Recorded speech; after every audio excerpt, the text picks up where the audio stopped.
రెండు మాటలు విందాం. సభకు నమస్కారం. వేదిక మీద ఉన్న అందరు పెద్దలకు పేరు పేరున ధన్యవాదాలు. మీకు కూడా ధన్యవాదాలు తెలియజేస్తున్నాను. నేను అమాంగ్ ది అన్టచబుల్స్ అంటే పేదవాళ్ళల్లో అతి పేద కుటుంబం నుండి వచ్చాను. నా జీవితాన్ని మార్చింది యేసుక్రీస్తు. ఈ సభ సందర్భంగా మీకు సాక్ష్యం ఇస్తున్నాను. ఎందుకంటే మా అమ్మ క్రైస్తవురాలు కాబట్టి నేను మా ఊర్లో అతి పేద కుటుంబంలో పుట్టిన దళితుల్ని. ఆయన ఇవాళ మొత్తం ప్రపంచంలో అత్యున్నతమైన యూనివర్సిటీకి ప్రొఫెసర్ కాగలిగాను, ప్రిన్సిపల్ కాగలిగాను. Because of Christ, because of Ambedkar. రెండవ వాడు నన్ను రక్షించింది అంబేద్కర్. అంబేద్కర్ ఇచ్చిన రిజర్వేషన్లు లేకపోతే నేను ఈ స్థాయిలో ఉండేవాడిని కాదు. నేను అందుకే క్రైస్తవులను ఒకటి వినవించుకుంటున్నా, కోరుకుంటున్నా. ఈ దేశంలో మనమే మూలవాసులము, మనకే రైట్ ఉంది. Indian Christians, we are Indians, other communities are foreigners.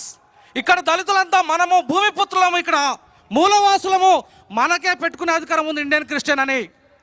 అట్లాగే సెక్యులర్ పార్టీ మనకు మాత్రమే అధికారం ఉంది. సెక్యులర్ అని చెప్పుకునే అధికారం క్రైస్తవ మతానికి మాత్రమే ఉంది. క్రైస్తవ మతం ఏ మతాన్ని ద్వేషించదు. క్రైస్తవ మతం ఇంకోరిని ప్రేమిస్తే తప్ప ద్వేషించదు. కాబట్టి సెక్యులరిజం కేవలము క్రైస్తవ మతంలో జీసస్ క్రైస్ట్ మాత్రమే నేర్పాడు. స్వేచ్ఛ, సమానత్వాన్ని, సౌభ్రతత్వాన్ని, ప్రేమను ఈ సమాజానికి పంచింది జీసస్ మాత్రమే, తర్వాత డాక్టర్ బిఆర్ అంబేద్కర్ మాత్రమే. కాబట్టి నేను ఒకటే చేస్తున్నా, మొత్తం రాష్ట్రం అంతా క్రైస్తవులను అధికారులను తేవడానికి తిరుగుతాను. క్రైస్తవ సమాజాన్ని, దళిత సమాజాన్ని, బడుగు బలహీన వర్గాల సమాజాన్ని అంతా అధికారులు తేవడమే నా లక్ష్యము. 85% మనం ఉన్నాము. మనలో ఎవడు ఏలలేడో చెప్తున్నాను. అది ఆంధ్ర అయినా, తెలంగాణ అయినా, రాయలసీమనైనా మనమంతా ఒకటే. మన బాధలంతా ఒకటే. ఖచ్చితంగా మన సమాజాన్ని మేల్కోవాల్సిన బాధ్యత మనందరి మీద ఉంది. దళిత మేధావిగా, దళిత ఇంటలెక్చువల్గా నేను ఒకటే చెప్తున్నాను, ఖచ్చితంగా రాజా లాంటి వాళ్ళు పార్లమెంటులో వెళ్ళడానికి నా వంతు కృషి చేస్తాను. ఇక్కడ ఎవరైతే దళితులు ఇలా అసెంబ్లీ, పార్లమెంటు ఎక్కాలనుకుంటున్నారో వాళ్ళందరినీ నడిపించడానికి నేను రెడీగా ఉంటానని తెలియజేస్తున్నాను. అవసరం అనుకుంటే మల్కాజ్గిరి పార్లమెంటు నుండి పోటీ చేయడానికి కూడా నేను రెడీ అవుతానని ఈ సందర్భంగా తెలియజేస్తున్నాను. ఖచ్చితంగా మన సమాజం అంతా, యూత్ అంతా 50-60% యూత్ అంతా కూడా మొత్తం మన సమాజంలోనే ఉంది, బడుగు బలైన వర్గాల సమాజంలోనే ఉంది. మనమంతా అసెంబ్లీ కనుక, పార్లమెంట్ కనుక ఇస్తే అగ్రవర్ణాలు అదిరిపోతారు.